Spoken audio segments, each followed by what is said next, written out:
नमस्कार, मैं हूं doctor Ruchi Bhardwaj, Ayurveda fertility expert and Ayurveda consultant more than 10 years. So आज का टॉपिक उन लोगों के लिए जो अक्सर पूछते हैं मैम कि बोला जाता है कि कपल्स की या हमारी फर्टिलिटी को हमारा खान पान बहुत इफेक्ट करता है। तो खान पान का और हमारी फर्टिलिटी का क्या आपस में कोरिलेशन है, या खान पान से हमारी फर्टिलिटी कैसे इफेक्ट हो सकती है, या खान पान सुधारने से हमारी फर्टिलिटी कैसे बूस्ट हो सकती है। देखिए, वीडियो में आगे बढ़ने से पहले सबसे पहले तो ये जानिए कि आपका खाना पीना कैसे आपके शरीर को प्रभावित करता है। आप जो आयुर्वेद क्या कहता है कि हमारे शरीर में जैसे दोषाज होते हैं, वात पित्त कफ, जो कि हम ये बोल सकते हैं सिंस बर्थ हम अपनी एक प्रकृति लेके आते हैं, उसके बाद हमारा रहने सहने का ढंग हमारी प्रकृति यानी कि हमारे कॉन्स्टिपेशन को प्रभावित करता है। दूसरा, हमारे शरीर में 7 धातुएं होती हैं या जो कि हमारी बॉडी के लिए बहुत जरूरी है। रस धातु, रस से रक्त धातु, रक्त से मांस धातु, मांस से मेद धातु, मेद धातु से अस्थि धातु, और अस्थि धातु से हमारा आपका शुक्र धातु बनता है। और इन सारी धातुओं को जब अच्छे से न्यूट्रिशन मिल जाता है तो आपका ओज बनता है, जिसको हम इम्यूनिटी बोलते हैं। तो अक्सर लोग ये वो सोचते हैं कि हमने एक पर्टिकुलर मेडिसिन खा ली और हमारी इम्यूनिटी बन गई या हमारी फर्टिलिटी बूस्ट हो गई। ऐसा नहीं है। आपकी जब ये सारी धातु यानी कि टिश्यू दर टिश्यू जब आपकी बॉडी को न्यूरिशमेंट मिलेगा, आयुर्वेद की भाषा में बोले सारी धातुओं का अच्छे से पाक होगा, तो ही आपका ओज, आपकी इम्यूनिटी बनेगी, तो ही आपकी बॉडी में सारी चीजों का समन्वय ठीक रहेगा, तभी आपके सारे system, circulatory system, respiratory system और अंत में आपका रिप्रोडक्टिव सिस्टम बहुत अच्छे से चलेगा। तो इन सारे सिस्टम्स को अच्छे से चलाने के लिए आपका जो लास्ट में शुक्र धातु आता है या फिर आपका रिप्रोडक्टिव सिस्टम आता है, उसके लिए आपका सर्कुलेटरी सिस्टम, डाइजेस्टिव सिस्टम चलना बहुत जरूरी होता है। और आपका रस, रक्त, मांस, मेद, अस्थि, मज्जा, शुक्र, उससे पहले रस से लेके मज्जा धातु का पूरा पाक होना जरूरी है, तभी आपकी शुक्र धातु यानी कि मेल का स्पर्म और फीमेल का ओवम, शोणित और शुक्र, वो दोनों अच्छे बनेंगे और उन दोनों में क्वालिटी ऑफ लाइफ होगी, और उसी के उससे आपकी फर्टिलिटी इफेक्ट होती है, प्रभावित होती है। तो अब लोगों को ज्यादातर ये रहता है कि मैम क्या मुझे अभी तक समझ नहीं आया, आपने रस बोला, रक्त बोला। देखिए, जब हम शुरू से सुनते आ रहे हैं कि हमारा जो पेट होता है वो अग्नि होता है। अग्नि जब हमारी अच्छी होती है, डाइजेस्टिव फायर, तो ही हम गुड स्लाइवेशन, गुड एंजाइम्स हम प्रोड्यूस करते हैं। जब गुड स्लाइवेशन, गुड एंजाइम्स होंगे, वो ही अच्छे से अब हमारे जो हमने खाना खाया है उसको पचाएंगे।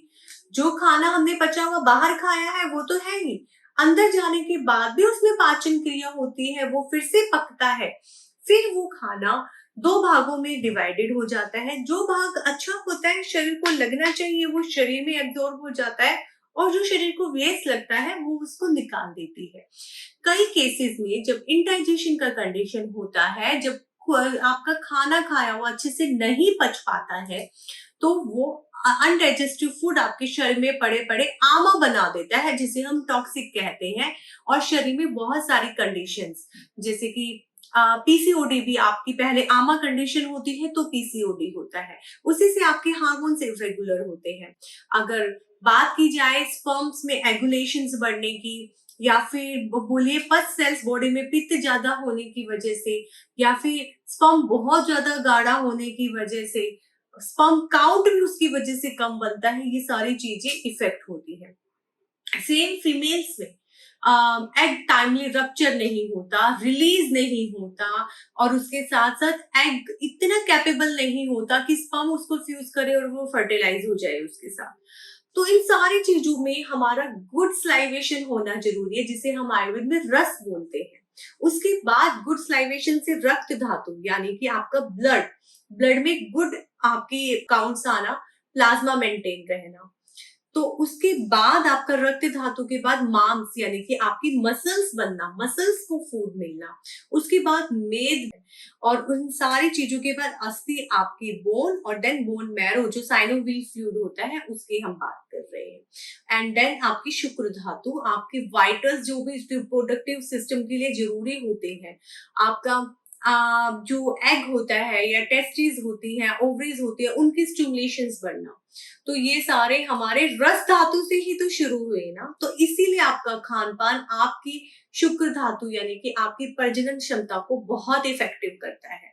और अगर आपका खान पान सही नहीं है तो आपकी शुक्र धातु कभी भी इतनी सुपीरियर नहीं रहती है या इतनी अच्छी नहीं रहती कि वो कैपेबल हो फर्टिलाइजेशन के लिए। नेक्स्ट, शुक्र धातु के ऊपर यानी कि आपकी फर्टिलिटी के ऊपर, आपकी स्लाइवेशन के ऊपर, आपके डाइजेशन के ऊपर, आपके सोने का भी बहुत बड़ा इफेक्ट रहता है। काफी लोग एमएनसी जॉब में या उनका डेली रूटीन ऐसा होता है कुछ कि वो लेट सोते हैं और मॉर्निंग में लेट उठते हैं। उसकी वजह से भी आपकी डाइजेशन अच्छी नहीं रहती और वो पुअर डाइजेशन आपका अगेन मेटाबॉलिज्म नहीं होने देगी और आपके हार्मोन्स इफेक्टिव होंगे, आपकी शुक्र धातु तक पोषण न्यूट्रिशन नहीं पहुंचेगा। जो टिश्यू द टिश्यू न्यूट्रिशन होता है, इसका कंसेप्ट मैंने इस वीडियो में आपको बहुत अच्छे से बताया है। तो अब आप जहां पे आपको ये रहता है कि मैं कुछ भी खा लूं उससे उस पे क्या इफेक्ट पड़ेगा, मैं तो जिम जाता हूँ, डेट इज इनफ। अगर मुझे कॉन्स्टिपेशन है तो ठीक है, मैंने सिरप पी ली और कॉन्स्टिपेशन ठीक हो गया और मुझे कोई फर्क नहीं है, मेरे स्पर्म मोर्टेलिटी इतना क्यों है, जिम से तो सब ठीक हो जाएगा, प्रोटीन से सब ठीक हो जाएगा। तो अब आपको आई थिंक इस वीडियो में बहुत अच्छे से क्लियर हो गया है कि कैसे आपका खान पान आपकी शुक्र धातु को बनाए रखता है, आपकी फर्टिलिटी को बनाए रखता है। सेम फीमेल्स भी मुझे बोलती है, मैम मैं विटामिन सी कैप्सूल्स ले रही हूँ, मैं ये लेती हूँ, मैं कोलेजन लेती हूँ, मेरा तो लाइफस्टाइल जो है जिम्स की ही है, प्रोटीन्स में बहुत ले रही हूँ, then why it is affected to my fertility only. आप समझिए, जब मैं आपकी हिस्ट्री लेती हूँ उसमें आपको कॉन्स्टिपेशन मिलता है, ब्लॉटिंग, एसिडिटी, जब आपका डाइजेशन ही नहीं अच्छा होगा देन कैसे मेटाबॉलिज्म अच्छा होगा, मेटाबॉलिज्म अच्छा नहीं होगा तो कैसे आपका धातु न्यूट्रिशन मिलके शुक्र धातु को बल मिलेगा। तो इन सारी चीजों पे आयुर्वेद काम करता है। इसी प्रोटोकॉल पे मैं डॉक्टर रुचि भारद्वाज अपने आयुर्वेदिक सेंटर पर पेशेंट जब हमारे पास फर्टिलिटी प्रॉब्लम लेके आता है तो हम दीपनीय पाचनीय पहले आयुर्वेदिक चिकित्सा चलाकर शमन औषध पंचकर्मा कर कर ही उसको वाजीकरण यानी कि उसको एफ्रोडाइसिक ड्रग्स या फिर कुछ ऐसी मेडिसिन जो कि उसकी फर्टिलिटी बूस्ट करती हैं तभी चलती हैं, तभी वो बॉडी में एब्जॉर्ब होती हैं और तभी वो सारी चीजें वर्किंग होकर आपकी जो भी फर्टिलिटी हेल्थ से जुड़े इश्यूज होते हैं वो आपके दूर हो जाते हैं। धन्यवाद।